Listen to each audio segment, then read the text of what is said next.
In this episode, we are going to be talking about Sargent Art Artists Oil Pastels. Okay, so here they are. And as you can see, I have been using them and trying them out. One of the first things I do as an artist, whatever materials I get, if it's for a class, if it's for producing a piece of art, doesn't matter, is I always swatch out my work. And for those that are not familiar with swatching, it basically means I'm going to lay down a little bit of color to see what I have and how the product reacts on my paper. I'm just using regular drawing paper here. And I'm going to be cleaning off every single pastel. I clean it off on a little bit of tissue or paper towel like this to make sure that I have a nice clean pastel to work with, because you don't want it to smudge. And I also want to learn how much pressure I can put on my pastel before it forms these little bitsy things, you know, little parts that come off. So here I am. I'm going to start fairly firmly and go over the same area a couple times like this. So I'm getting a little bit of bitsy, but not too bad. And then I'm going to go very lightly, okay, without a lot of pressure. There we go. Okay, and I'm going to do this for every single one of my colors so that I can get a good idea of what they look like dark and what they look like light. Some people like at this point to put their colors in a certain order. Manufacturer is going to send it in the way they like it, and you have every right to put it the way you like it. All products from different manufacturers are just that little bit different, okay, which is one of the reasons why I like to do a swatch. Just because it says pink, for example, doesn't mean it's going to be the same pink with every pack of pastels I receive, okay? Even ones that have the exact same name. For example, if you are using a certain paint color, an oil paint color, and you think, oh, well, I'll just buy that exact same paint color and it'll be from another manufacturer and it'll be the same. Well, that's not exactly the case. It doesn't actually do that. There we go.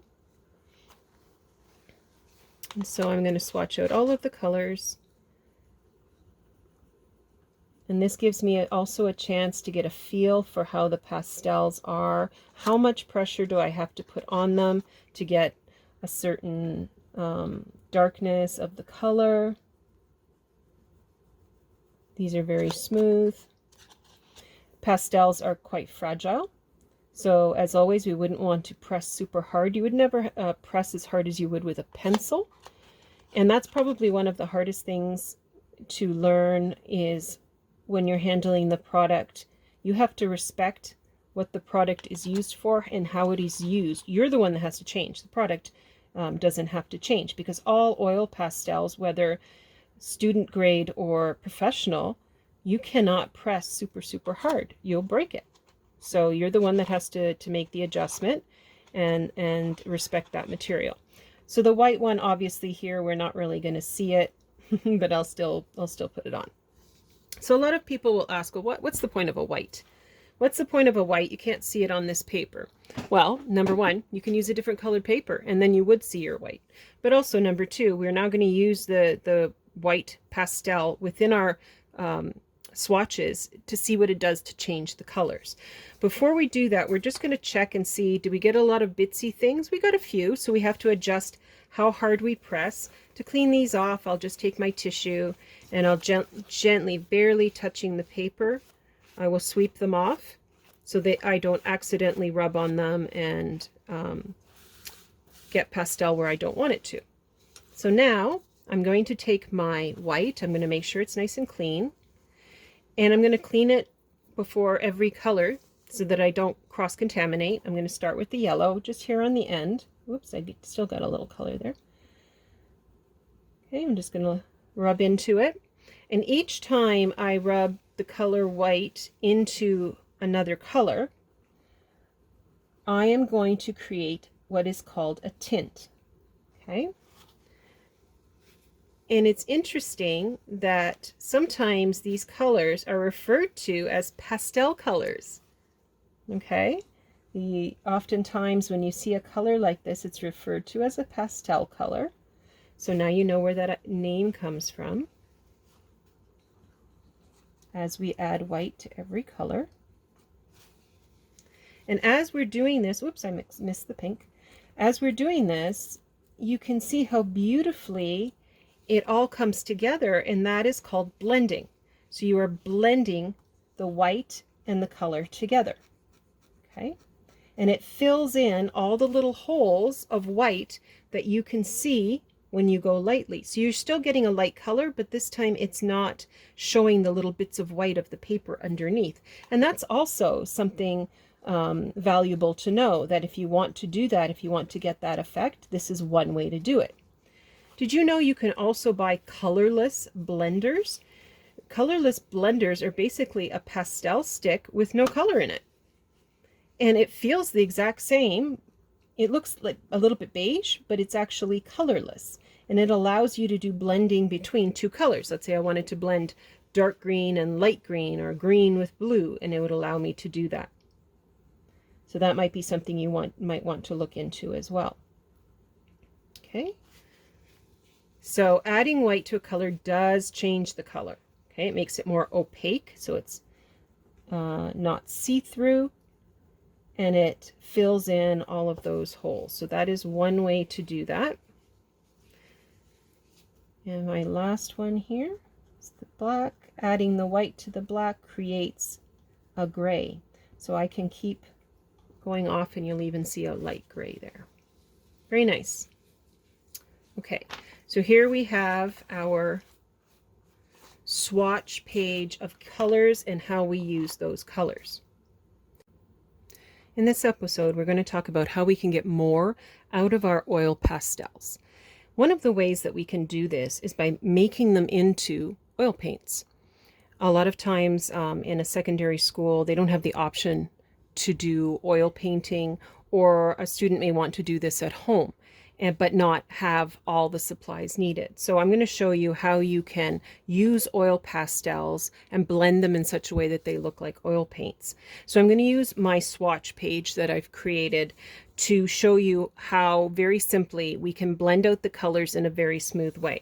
Just a quick review, I used white on these areas to show you how white can be used as a blender. I also talked previously about using a colorless blender, but this time we're actually going to use odorless thinner. So it's understandable that not a lot of schools want to have chemicals like turpentine or odorless thinners in their schools, and people are sensitive to smells. However, if you're careful with it, it can be used very easily and safely.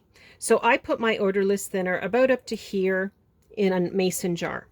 As I clean my brush on it, and I'm using an oil painting brush, I rub it on the side and it cleans off the brush, and then I simply wipe it with my cloth or a tissue to make sure there's no color on it. And now it's clean and ready to go on and to use on my pastels. So as I use it, I use it to clean, the residue will drop to the bottom, and you'll have nice, clean, odorless thinner, at the top. So you can use it over and over and over again, and it will take a really long time till you have to put more in. So now we're going to look at our swatches here. Now notice here I used white on this side, it blended beautifully. When I used pressure, it blended to one solid color. And then we have this light area here where you can see a lot of the paper underneath, and it doesn't actually look all that great. So we're going to use the odorless thinner. We're going to put a tiny amount on our brush. We don't want it to be dripping at all. And I'm just going to very lightly go over this area, and you're going to see how little is needed to fill in all those little white spaces and to blend it together. Okay, that's it, just like that. So now technically you are doing the same thing an oil painting artist would do if they had oil paint on and they wanted to carefully blend things together. You are actually using that effect. Okay, so this is a great way to extend the use of your oil pastels, kind of give it an extra notch up in how you use them. Now, you still have to be careful. You're dealing with a chemical. However, if you're careful in how you blend them. You can not only blend within its own color, but you can also blend several other colors together. For example, I'm going to take orange and yellow, and just down here, this is there's actually white here, so I'm not going to do it on there, but I have orange and yellow. I'm going to take a little bit of the yellow and put it here beside the orange. Then use a little bit of my odorless thinner, and I'm going to carefully, starting with the yellow, see those little bitsy things dissolve.